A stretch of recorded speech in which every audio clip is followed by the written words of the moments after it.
창조적 변화라는 제목으로 하는 말씀 함께 나누고 기도하도록 하겠습니다. 교회는 새 창조의 공동체입니다. 고린도후서 5장 17절 보시면 그런즉 누구든지 그리스도 안에 있으면 새로운 피조물이라. 여기 새로운 피조물이 영어로 하면 New Creation, 새 창조입니다. 이전 것은 지나갔으니 보라 새 것이 되었도다. 이 새 창조란 하나님께서 기뻐하시는 방향으로 변화되는 걸 말합니다. 그러니까 예수 그리스도 안에서 먼저 개인이 새롭게 변화되고 그 다음에 가정과 공동체가 새롭게 변화되는 겁니다. 그러니까 우리가 예수님을 그리스도로 믿는 순간에 먼저 우리의 신분이 변화됩니다. 저희가 그 웨스트민스터 소요리 문답할 때 이걸 다뤘는데, 그러니까 원래 죄의 종이자 마귀의 자녀였던 우리가 이제 의로운 하나님의 자녀가 된 겁니다. 이 하나님의 자녀라는 우리의 신분은 이제 절대로 변하지 않습니다. 그런데 여전히 우리 안에는 이 죄의 습관이 남아 있습니다. 저희가 이제 교회에서 하나님 말씀을 배우는데, 그래서 우리가 하나님의 자녀로서 어떻게 살아야 하는지는 알고 있습니다. 하지만 우리가 우리 안에 있는 이 죄의 습관 때문에 때때로 하나님의 자녀답지 않은 말과 행동을 할 때가 있는 겁니다. 머리로는 하나님 뜻을 알지만 실제 삶에서는 그것을 온전히 실천하지 못하는 겁니다. 근데 이런 모습이 비단 우리만 겪는 문제는 아닙니다. 예수님의 제자들도 하나님의 가르침을 알고 있었지만 그들의 삶 속에서는 종종 그것과 다른 모습이 나타났습니다. 그런데 이제 신앙이 점점 성장해 갈수록 이런 차이가 줄어들게 됩니다. 우리 믿음과 우리의 삶이 점점 더 일치하게 될수록 우리는 더 큰 평안과 기쁨을 누리게 됩니다. 반대로 우리가 믿고 아는 것과 우리 실제 삶이 다를수록 우리 내면에는 이 혼란스러움이 생기게 되는 겁니다. 새 창조란 우리가 배운 진리와 우리 실제의 삶이 점점 더 가까워지고 일치해가는 변화를 의미합니다. 창조는 말씀으로 우리 삶의 질서가 잡히고 우리 삶이 하나님이 기뻐하시는 것들로 가득 채워지는 것을 의미합니다. 그리고 교회에서 우리가 이런 창조적인 변화를 경험합니다. 사도행전 10장 보시면 초대교회에서 일어난 이 창조적 변화에 대한 내용을 다루고 있습니다. 그러니까 베드로가 이방인 고넬료에게 복음을 전함으로 그들에게 성령이 임하게 됩니다. 이 사건을 통해서 유대인과 이방인들 사이에 장벽이 허물어지고 교회의 놀라운 하나됨이 이루어집니다. 우리는 이 사건을 통해서 이 창조적 변화가 일어나기 위해서 무엇이 필요한지를 배울 수가 있는 겁니다. 저희가 지난주에 살펴본 것처럼 이 창조적인 변화로 가는 길은 결코 쉽지 않습니다. 그래서 내 삶에 정말로 이 창조적인 변화가 일어나기를 원하는 분들은 오늘 말씀에 잘 좀 귀 기울여 보시기 바랍니다. 오늘 본문 말씀 세 부분 나눠서 살펴볼 텐데, 첫 번째 간절한 마음과 순종, 두 번째 복음의 선포, 세 번째 성령의 임재입니다. 먼저 간절한 마음과 순종을 생각해 보겠습니다. 교회 안에서 우리가 이 창조적인 변화를 경험하려면 간절한 마음과 순종이 필요합니다. 24절 보시면 이튿날 가이사랴에 들어가니 고넬료가 그의 친척과 가까운 친구들을 모아 기다리더니, 이 이방인 고넬료는 자기 친척과 가까운 친구들을 모아서 베드로를 기다리고 있었습니다. 이것은 단순한 호기심이 아니라 하나님의 말씀을 듣고자 하는 그 간절한 마음을 보여줍니다. 고넬료는 심지어 베드로에게 절까지 합니다. 25절 보시면 마침 베드로가 들어올 때에 고넬료가 맞아 발 앞에 엎드려 절하니, 이것은 고넬료가 얼마나 하나님 말씀을 간절히 사모했는지를 보여줍니다. 그래서 사복음서 보시면 예수님을 만나서 이 변화를 경험하는 사람들은 전부 하나같이 이런 간절함이 그 안에 있었습니다. 이것은 오늘날도 마찬가지입니다. 창조적인 변화가 일어나려면 먼저 우리 안에 이 하나님을 향한 간절한 마음, 갈망이 있어야 됩니다. 아무런 기대가 없을 때 하나님의 역사는 일어나지 않습니다. 마태복음 13장 보시면 예수님께서 고향인 나사렛을 방문을 하십니다. 근데 이때 고향 사람들이 예수님을 믿지 않고 오히려 예수님의 권위를 의심을 합니다. 아무 기대가 없는 겁니다. 결국 예수님께서 그곳에서 많은 기적을 행하지 않으십니다. 못하신 게 아니라 안 하신 겁니다. 하나님의 역사는 우리가 하나님을 기대할 때 일어나게 됩니다. 예레미야 29장 13절 보시면 너희가 온 마음으로 나를 구하면 나를 찾을 것이요 나를 만나리라. 그러니 저희가 예배 드릴 때에 하나님이 역사하실 것에 대한 어떤 기대가 있어야 됩니다. 그냥 아무 기대 없이 나와서 그냥 이렇게 앉아있는 사람에게는 하나님의 역사가 일어나지 않습니다. 왜 저희가 부흥회나 수련회 같은 데 가면 더 큰 은혜를 받게 될까요? 그건 다른 것이 아니라 우리 마음속에 또 어떤 특별한 기대가 있기 때문입니다. 사실 하나님은 지금 이 순간에도 우리에게 놀라운 은혜를 주기를 원하십니다. 하지만 우리 마음속에 아무런 기대가 없으면 그 은혜를 받지 못하는 겁니다. 예를 들어서 하나님의 은혜가 하늘에서 내리는 비와 같다면 우리의 기대, 우리의 간절한 마음은 그 은혜를 담는 그릇과 같습니다. 그러니까 큰 기대를 가져야 은혜도 더 많이 받게 되는 겁니다. 하나님의 말씀을 들을 때마다 이 간절한 기대를 가지고 나아가시기 바랍니다. 하나님은 우리를 절대로 실망시키지 않으십니다. 26절 보시면 베드로가 일으켜 이르되 일어서라 나도 사람이라 하고 더불어 말하며 들어가 여러 사람이 모인 것을 보고, 그러니까 베드로는 자신에게 절하는 고넬료를 보면서 얼른 이렇게 일으켜 세워줍니다. 이게 베드로가 이 고넬료가 얼마나 간절한 마음으로 자기를 기다렸는지 아마 알 수 있었을 겁니다. 28절 보시면 이르되 유대인으로서 이방인과 교제하며 가까이 하는 것이 위법인 것은 너희도 알거니와 하나님께서 내게 지시하사 아무도 속되다 하거나 깨끗하지 않다 하지 말라 하시기로 부름을 사양하지 아니하고 왔노라. 묻노니 무슨 일로 나를 불렀느냐. 그러니까 베드로가 사실 많은 연약함이 있었음에도 불구하고 훌륭한 제자인 이유가 무엇입니까? 베드로는 자신의 생각을 끝까지 주장하지 않고 하나님 말씀에 순종을 합니다. 베드로가 이 날 때부터 유대인이었기 때문에 이방인들과 별로 어울리고 싶지 않았을 겁니다. 유대인으로서 율법을 지키고 싶어하는 이 베드로의 마음이 결코 나쁘거나 악한 것이 아닙니다. 베드로는 나름대로 이 율법 잘 지키는 것이 하나님을 잘 섬기기 위한 어떤 노력하는 것이었을 겁니다. 하지만 베드로는 하나님께서 말씀하실 때 자기 생각을 내려놓고 성령님의 인도를 따릅니다. 우리가 성령님의 인도하심에 민감하게 반응할 때에 창조적인 변화가 일어납니다. 우리도 하고 싶지 않을지라도 하나님이 하라고 하시면 할 수 있어야 됩니다. 내가 가고 싶지 않아도 성령님이 가라고 하시면 갈 수 있어야 되는 겁니다. 내 생각을 내려놓고 하나님 말씀에 순종할 때에 새 창조의 역사가 일어납니다. 베드로가 왜 나를 불렀느냐 물을 때에 고넬료가 자신이 하나님께 들은 것을 그대로 베드로에게 말을 합니다. 30절부터 33절 보시면 고넬료가 이르되 내가 나흘 전 이맘때까지 내 집에서 제9시 기도를 하는데 갑자기 한 사람이 빛난 옷을 입고 내 앞에 서서 말하되 고넬료야 하나님이 너의 기도를 들으시고 너의 구제를 기억하셨으니 사람을 요빠에 보내어 베드로라 하는 시몬을 청하라. 그가 바닷가 무두장인 시몬의 집에 유숙하느니라 하시기로 내가 곧 당신에게 사람을 보내었는데 오셨으니 잘하였나이다. 이제 우리는 주께서 당신에게 말씀하신 모든 것을 듣고자 하여 다 하나님 앞에 있나이다.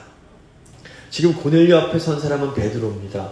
하지만 고넬료는 우리 모두가 하나님의 말씀을 듣고자 하여 하나님 앞에 있나이다 이렇게 말합니다.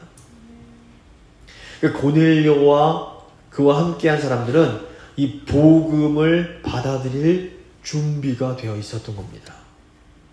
이렇게 준비된 마음과 베드로의 순종이 이렇게 합쳐질 때에 놀라운 새 창조의 역사가 일어납니다. 이걸 보면서 우리는 교회가 무엇을 위해서 기도해야 할지를 배울 수가 있습니다. 우리는 먼저 우리에게 간절한 마음을 주사 우리 마음을 준비시켜 달라고 기도를 해야 됩니다. 하나님은 우리가 싫어하는데 억지로 우리를 끌고 가지 않으십니다.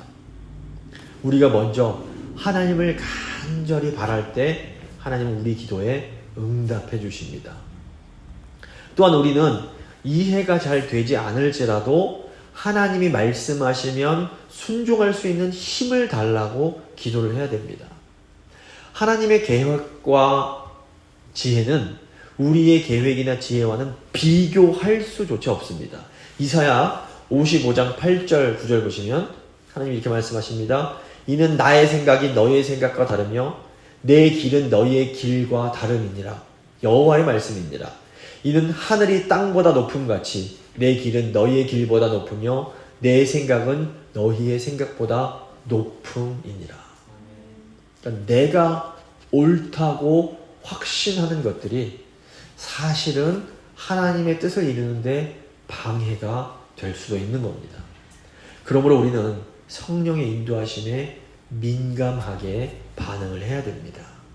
자, 이제 두 번째, 복음의 선포입니다. 복음이 선포될 때에 창조적 변화가 일어납니다. 34절, 35절 보시면 베드로가 입을 열어 말하되 내가 참으로 하나님은 사람의 외모를 보지 아니하시고 각 나라 중 하나님을 경외하며 의를 행하는 사람은 다 받으시는 줄을 깨달았도다. 베드로는 지금까지 이 유대인의 관점에서 벗어나지 못했던 자신을 돌아보면서 놀라운 깨달음을 얻게 됩니다. 유대인들은 아주 오랜 시간 동안 하나님이 오직 자기 민족만을 위한 분이라고 생각을 했습니다. 유대교 출신 교인들에게는 이 이방인들을 받아들이는 것 자체가 어마어마한 도전이었던 겁니다. 하지만 베드로는 성령님의 인도하신 가운데 이방인들도 하나님의 구원 계획 안에 포함되어 있다는 것을 깨닫게 되는 겁니다. 근데 이 깨달음은 단순히 베드로 그 한 사람의 변화가 아니라 초대 교회의 역사적인 전환점이 됩니다. 이 사건을 통해서 교회는 비로소 단순한 유대 공동체를 넘어서 열방을 향한 하나님의 구원 계획을 이루어가는 세계적인 교회로 성장하는 전환점을 맞게 되는 겁니다.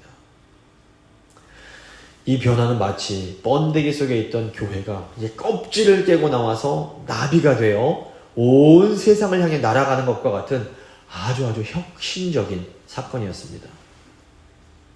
이때부터 베드로는 유대인의 전통을 뛰어넘어서 이방인들에게 복음을 전파하게 됩니다. 어떻게 이게 가능했던 것일까요? 이것은 베드로가 하나님의 말씀을 최우선으로 삼았기에 가능합니다. 베드로에게는 그가 평생 동안 지켜왔던 전통보다 하나님의 뜻이 더 중요했습니다. 베드로에게는 사람들의 시선보다 복음이 더 중요했고 자기에게 익숙한 신념보다 하나님의 계획을 따르는 것이 더 중요했던 겁니다. 하나님께서는 오늘 우리에게도 똑같은 질문을 하십니다. 너는 너에게 익숙한 전통과 생각을 뛰어넘어서 나의 뜻을 따르겠느냐? 우리가 하나님의 말씀을 최우선으로 삼을 때에 이 하나님의 말씀의 역사가 일어나게 됩니다. 베드로는 하나님의 뜻을 깨닫고 즉시 복음을 전하기 시작합니다. 복음은 하나님께서 예수님을 통해서 우리를 구원하신다는 기쁜 소식입니다. 성경은 사실 처음부터 이 복음을 선포하고 있습니다. 첫 인류인 아담과 하와가 죄를 지었을 때 하나님께서는 여자의 후손이 뱀의 머리를 깨뜨릴 것을 말씀하십니다. 창세기 3장 15절입니다. 내가 너로 여자와 원수가 되게 하고 너의 후손도 여자의 후손과 원수가 되게 하리니 여자의 후손은 너의 머리를 상하게 할 것이요 너는 그의 발꿈치를 상하게 할 것이라 하시고, 이것이 인류가 들은 첫 번째 복음, 첫 번째 기쁜 소식이었습니다. 이 뱀의 머리를 깨뜨리고 우리를 구원하실 여자의 후손이 바로 예수 그리스도이십니다. 또 하나님께서는 아브라함을 부르시면서 또다시 복음을 선포하십니다. 창세기 12장 2절 3절 보시면 내가 너로 큰 민족을 이루고 너에게 복을 주어 너의 이름을 창대하게 하리니 너는 복이 될지라. 너를 축복하는 자에게는 내가 복을 내리고 너를 저주하는 자에게는 내가 저주하리니 땅의 모든 족속이 너로 말미암아 복을 얻을 것이라 하신지라. 하나님께서 아브라함과 그의 후손을 통해서 땅의 모든 민족이 복을 받게 될 것을 약속을 하십니다. 이 약속이 사실은 모든 인류를 향해서 주어진 복음이었습니다. 땅의 모든 민족을 축복할 아브라함의 후손이 바로 예수 그리스도이십니다. 하나님은 약속대로 아브라함의 후손들을 통해서 이스라엘을 세우십니다. 그리고 다윗 왕에게 그의 후손의 나라를 견고하게 하겠다 약속을 하십니다. 사무엘하 7장 12절 보시면 내가 너의 몸에서 날 너의 씨 너의 후손을 너의 뒤에 세워 그의 나라를 견고하게 하리라. 그는 내 이름을 위하여 집을 건축할 것이요 나는 그의 나라 왕위를 영원히 견고하게 하리라. 하나님의 나라를 견고하게 할 다윗의 후손, 이분이 바로 예수 그리스도이십니다. 구약 시대에는 이스라엘 민족이 아브라함의 후손이었습니다. 그래서 구약 시대에는 이스라엘이 하나님께 받은 복을 열방에 나눠야 될 책임이 있었습니다. 그래서 하나님께서 다윗과 솔로몬 시대에 이스라엘에게 풍성한 복을 주십니다. 하지만 이스라엘 민족은 이 하나님께 받은 복을 열방에 나눠주는데 실패하고 결국 포로로 잡혀가게 됩니다. 그래서 구약 선지자들이 이 이스라엘을 회복하고 열방을 축복할 메시아 그리스도가 오실 것을 예언했던 겁니다. 베드로는 이 나사렛에서 태어나신 예수님이 바로 그 메시아 그리스도이심을 선포하는 겁니다. 36절 보시면 만유의 주 되신 예수 그리스도로 말미암아 화평의 복음을 전하사 이스라엘 자손들에게 보내신 말씀 곧 세례 요한이 그 세례를 반포한 후에 갈릴리에서 시작하여 온 유대에 두루 전파된 그것을 너희도 알거니와. 지금 베드로가 선포하는 복음은 세 가지의 핵심 내용을 가지고 있습니다. 첫째로 예수님은 성령과 능력으로 선한 일을 행하셨습니다. 38절 보시면 하나님이 나사렛 예수에게 성령과 능력을 기름 붓듯 하셨음에 그가 두루 다니시며 선한 일을 행하시고 마귀에게 눌린 모든 사람을 고치셨으니 이는 하나님이 함께 하셨습니다. 그러니까 예수님의 사역은 단순한 가르침이 아니라 하나님의 능력이 나타나는 역사였습니다. 예수님은 성령과 능력으로 우리를 죄와 사망에서 구원하시고 억눌렸던 자들을 자유롭게 하셨으며 이 땅에 하나님의 나라를 선포하셨습니다. 창세기 보시면 하나님께서 말씀으로 세상을 창조하십니다. 그래서 오늘날에는 이 하나님의 말씀이신 예수 그리스도가 선포될 때에 새 창조의 역사가 일어나는 겁니다. 그래서 교회가 복음을 선포할 때에 이 새 창조의 역사, 창조적 변화가 일어납니다. 둘째로 예수님은 죽으시고 다시 살아나셨습니다. 39절부터 41절 보시면 우리는 유대인의 땅과 예루살렘에서 그가 행하신 모든 일의 증인이라. 예수님을 그들이 나무에 달아 죽였으나 하나님이 사흘 만에 다시 살리사 나타내시되 모든 백성에게 하신 것이 아니요 오직 미리 택하신 증인 곧 죽은 자 가운데서 부활하신 후 그를 모시고 음식을 먹은 우리 제자들에게 하신 것이라. 십자가의 죽음은 끝이 아니었습니다. 하나님께서는 예수님을 다시 살리셨고 부활을 통해 우리에게 새 생명의 소망을 주셨습니다. 부활은 새 창조의 강력한 증거입니다. 그런데 이 부활이 있기 전에 먼저 죽음이 있어야 됩니다. 예수님께서 우리에게 너희 십자가를 지고 죽으라 말씀하시는 이유가 바로 이 때문입니다. 우리가 죽어야 됩니다. 우리가 예수 그리스도 안에서 죽을 때만 우리는 예수 그리스도 안에서 이 새 창조적 변화를 경험할 수 있습니다.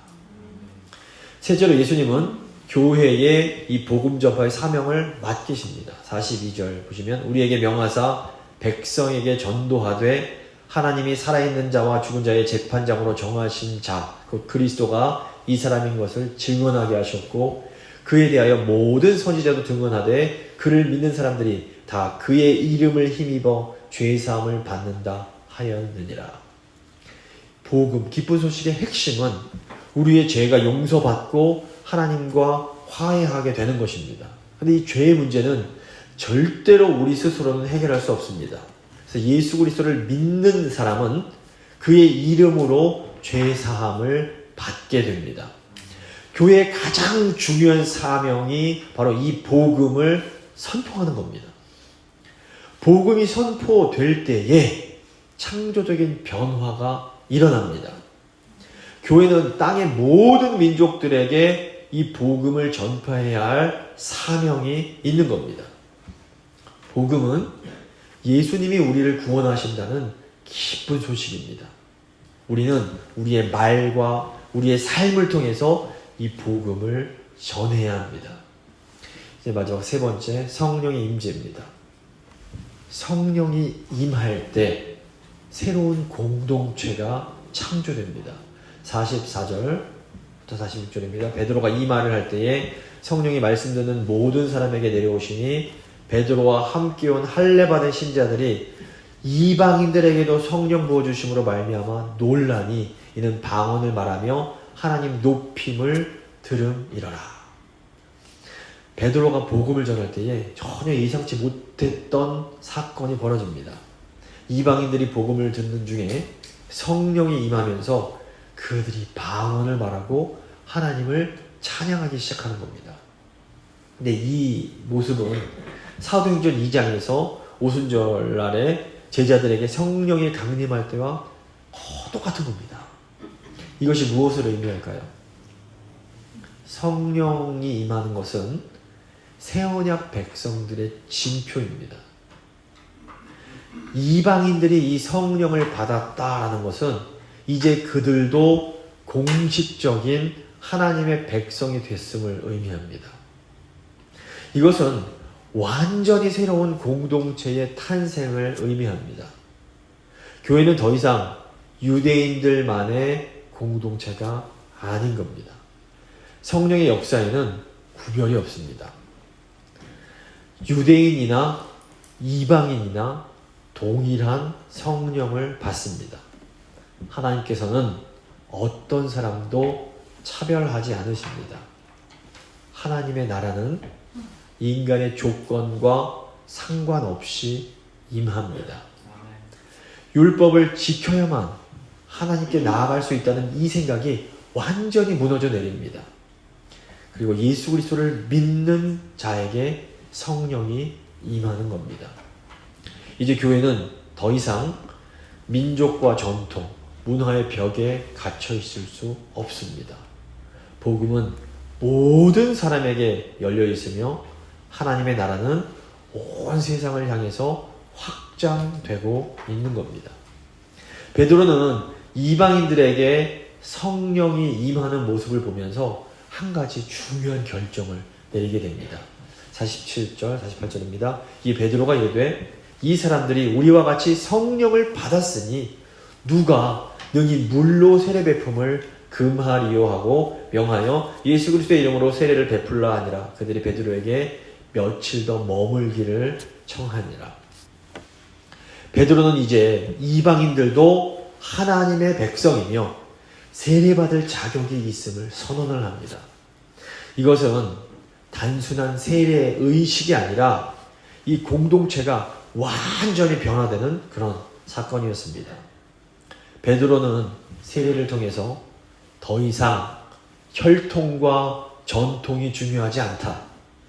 예수 그리스도를 믿는 사람은 누구나 하나님의 백성이 된다라고 선언을 했던 겁니다. 이 세례를 통해서 이방인과 유대인이 함께하는 교회가 이루어지게 됩니다. 이 사건 이후 초대교회는 새로운 차원의 공동체로 나아가게 됩니다. 초대교회는 유대 중심적인 공동체에서 열방을 향한 선교적 공동체로 변화되었습니다.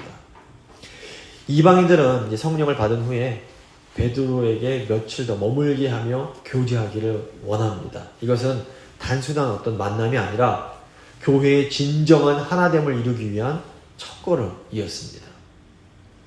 물론 이 초대교회가 정말로 하나 되기까지 과정은 결코 쉬운 과정이 아니었습니다. 11장 보시면 또 계속해서 이제 반대가 나오기 시작합니다. 이후로도 교회가 온전한 하나됨을 이루기 위해서 여러 가지 어려움을 겪게 됩니다. 하지만 하나님은 성령을 통하여 교회를 계속해서 하나 되게 만들어 가십니다. 근데 이것이 단순히 이 교회에만 국한된 것이 아닙니다. 이 성령님께서는 우리의 가정을 하나 되게 하시고 우리의 사회도 하나 되게 하실 수 있습니다. 오늘날 보시면 여전히 이 분열과 갈등 속에 우리가 있습니다. 세대 간의 갈등, 문화적인 차이, 정치적인 견해 차이로 인해서 이 하나 되기보다는 이 갈라지는 경우가 너무 많습니다. 지금 한국도 미국도 정말 심각합니다. 우리가 진정한 하나됨을 이루기 위해서 무엇을 해야 하고 또 할 수 있을까요?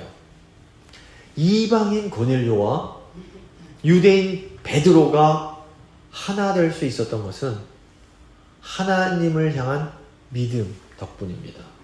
그러니까 예수님에 대한 믿음은 우리가 하나 되게 하는 놀라운 힘이 있는 겁니다.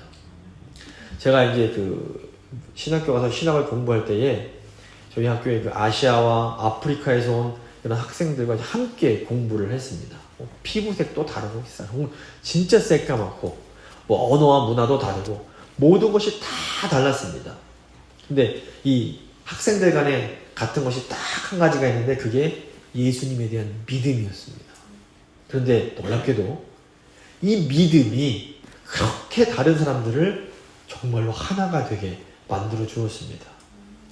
그러므로 우리 가정, 우리 교회, 우리 사회가 하나가 되려면 이 예수님에 대한 이 믿음을 회복해야 됩니다. 현재 미국 사회와 한국 사회가 정치적 입장 차이로 완전히 둘로 갈라져 있습니다. 이럴 때일수록 우리가 성령 안에서 서로를 인정해 줘야 됩니다. 우리가 서로 다 다르기 때문에 서로 다른 생각할 수 있습니다. 하지만 저희가 최소한 나와 생각이 다르다고 그 사람을 증오하거나 또는 경멸하거나 악마화해서는 안 됩니다. 성령이 임하는 곳에는 차이는 있지만 서로를 향한 미움은 없는 겁니다. 성령의 공동체는 모든 벽을 허물고 예수 그리스도 안에서 하나됨을 이루게 됩니다.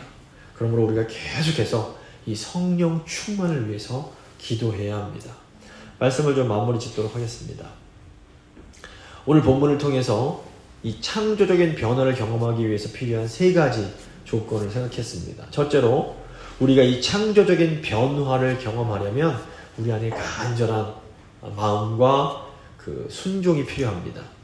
고넬료는 하나님 말씀을 듣고자 하는 간절한 마음으로 베드로를 초청을 합니다. 그리고 베드로는 자신의 전통과 생각을 내려놓고 하나님 말씀에 순종을 합니다. 우리가 하나님의 역사하심을 기대하면서 하나님 말씀에 순종할 때 이 창조적인 변화가 일어납니다. 둘째로 복음이 선포될 때 창조적인 변화가 일어납니다. 베드로는 예수 그리스도의 죽음과 부활을 증거하며 복음을 선포합니다. 복음은 새로운 생명을 창조하는 능력이 있습니다. 복음이 전파될 때 사람과 공동체가 변화됩니다. 셋째로 성령이 임재할 때에 새로운 공동체가 창조됩니다. 성령께서 이방인들에게 임하심으로 교회의 새로운 시대가 열리게 됩니다. 성령은 모든 벽을 허물고 예수 그리스도 안에서 하나됨을 이루게 하십니다. 오늘날에도 성령께서 역사하시면 우리의 가정과 교회 또 이 사회 안에서 화해와 연합의 역사가 일어날 수 있습니다. 우리의 삶과 교회가 성령의 역사 가운데 변화되고 복음으로 하나 되어가는 그런 공동체가 될 수 있기를 간절히 소망합니다. 잠시 믿음의 기도 드리십니다.